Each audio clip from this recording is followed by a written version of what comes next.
Well, I'm on a quest to Alaska to break a generational family curse. Aleja said I can't come back until the curse is broken.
Welcome to Tyee, aka Murder Cove. This is truly the most remote location I have ever been to.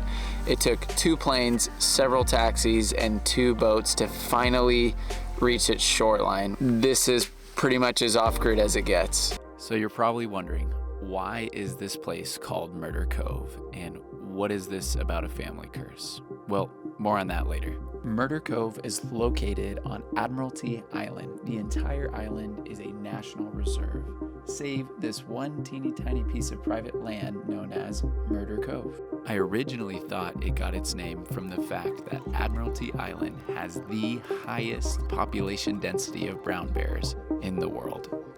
They are everywhere and they are gigantic. It was said in the late 19th century that 2 gold prospectors were murdered in retaliation by members of Tlingit tribesmen for murders of their own people. These events lead up to what is historically known as the Cake War. Years after the conflict and into the 20th century, Murder Cove became a whaling station, which was home to the first American-built steam whaler. The gigantic steam-powered generator still sits in the cove today, and many remnants such as harpoons and whale vertebrae have been found all throughout the cove. And when the station went down, along with the industry, the cove then became a fish cannery. But almost 100 years later, what is it now? And on the way here, you may have noticed our skipper that got us here. Wayne Harmon, a longtime family friend, is involved in a pretty interesting project here. In fact, he invited me and my dad to come check it out. He also knows about the family curse and is confident this is the place that will be able to break it. But the project has been in development for some time now. A fishing lodge. Not just any Alaskan fishing lodge that you could book online, but one with pretty unique purpose. Just behind the lodge, a bunkhouse is under construction. This bunkhouse will be home to a remote adult and teen challenge recovery program. So those that are invited to the fishing lodge to enjoy the mighty and unconquerable that is Alaska will be invited to also sponsor one of the members of this program. Okay. But what is this curse, and is it actually a curse? 30 years ago, my dad and his dad came to Alaska to bond and experience some of the greatest fishing in the world, only to come up pretty much empty-handed as the only members on the trip that didn't catch a thing. And since then, generations of my family have not been able to catch fish. You and your family will be cursed for always and eternity. Some recent personal history with the curse. I was invited to go on a bass fishing trip with one of my good friends, Ryan Johnson, and was left completely snubbed by the end of the day at one of the most premier bass fishing lakes in the United States. It was also said and discovered that I had brought a banana on board. You what? Which apparently is a huge no-no. I only perpetuated my already really bad curse. I don't know how to break a curse, but I'm confident something good will happen. So we come to the place where the curse began.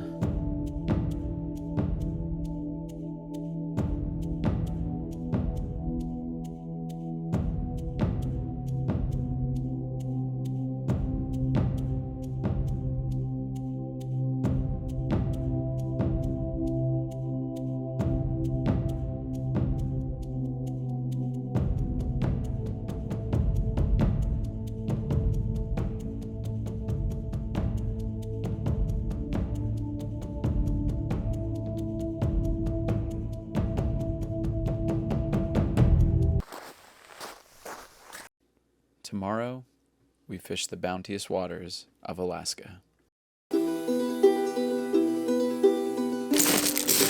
Make sure I got everything on the day. Water, extra layer, camera.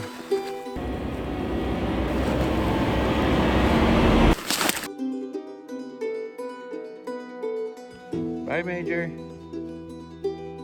Side note, this is Major. He was brought here on a float plane when he was a puppy. The Cove is all he knows. Apparently, he didn't get an invite today. Major, no! Sorry, Major.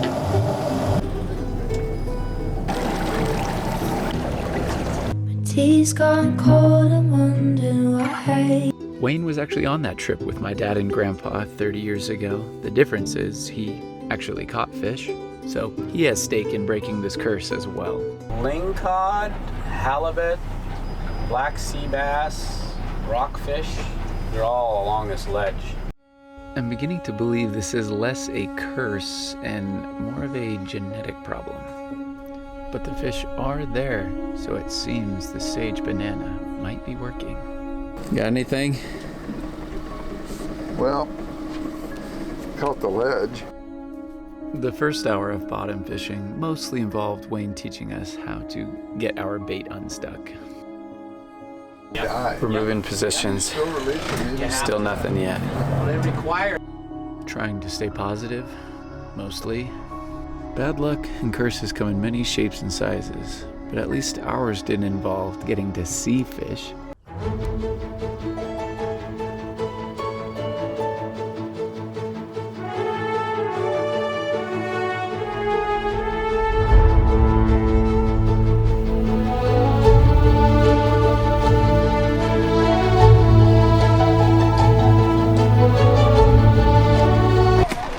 High five. With newfound optimism, invigorated by our whale friend, we feel like we're close. Really close. That is, until we learned about a tidal phenomena that only exists 1 or 2 days of the entire year. Very, very big tide swings, so we're going from like a lot of water, -3 to +9, so it's 12-foot tides. With that tide movement and that water movement, it makes it really difficult to fish. Sounds cursed to me. Seems there's always something, but the fish are still down there. Blake being gone has really made me realize that I've forgotten a lot of things that my dad taught me, and they're not forgotten, but I guess I just haven't used them. And because Blake left, everything decided that it was going to go out. I guess to just give me a reminder that I can do hard things. And when they're We've been out here for 2 hours. They can't get away. Still nothing. What did we do to deserve this? Okay, so I'm really hoping that it's the gray lever.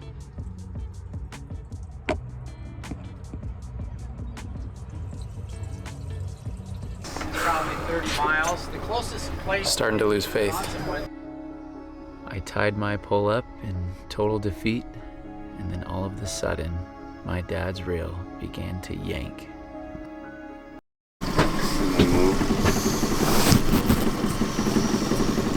Yeah, baby. Well, if I was going to predict the worst 3 days of the summer, I would predict these 3 days, mostly because of tides and the bridles. Well, the curse lives on, but that doesn't take away from the incredible beauty of Alaska.